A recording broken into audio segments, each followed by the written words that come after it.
X et Y sont deux nombres réels qui vérifient les deux conditions suivantes. Leur somme est égale à 120 et leur PGCD est égal à 12. On se demande combien est-ce qu'il y a de couples XY qui vérifient ces deux conditions.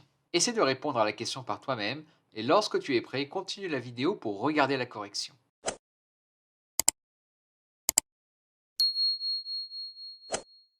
On va commencer par s'intéresser au fait que le PGCD de x et y est égal à 12. Cela signifie que les nombres x et y sont divisibles par 12, et donc qu'il existe deux nombres a et b, tels que x est égal à 12a et y est égal à 12b.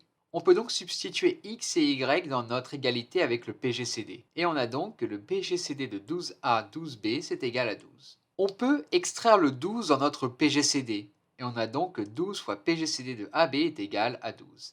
Et enfin, on peut simplifier les 12 à gauche et à droite de notre égalité, et on obtient que le PGCD de A et B, c'est égal à 1. Cela signifie que A et B, ce sont des nombres premiers entre eux. Mettons ces informations de côté, et intéressons-nous maintenant à notre première indication qui est que x plus y est égal à 120. On a vu que l'on pouvait écrire x et y d'une autre façon. Substituons x et y et on a que 12a plus 12b est égal à 120. On peut factoriser par 12 à gauche et à droite de notre égalité. On simplifie par 12 et on a que a plus b est égal à 10. Sachant que a plus b est égal à 10, on va pouvoir étudier toutes les différentes possibilités, sachant que a et b, ce sont des nombres entiers. Donc on peut très bien avoir par exemple a qui est égal à 1 et b qui est égal à 9.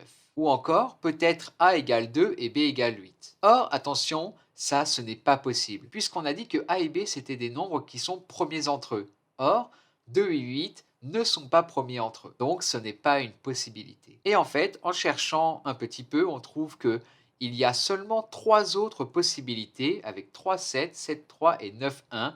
À chaque fois, on a des couples de nombres qui sont premiers entre eux. En prenant ces différents couples de nombres premiers entre eux, on va pouvoir donner les couples XY, sachant que x est égal à 12a et y est égal à 12b. Si on prend a égale 1 et b égale 9, on obtient le couple 12, 108. Alors qu'avec a égale 3 et b égale 7, on obtient le couple 36, 84. Et ainsi de suite, on trouve tous les autres couples.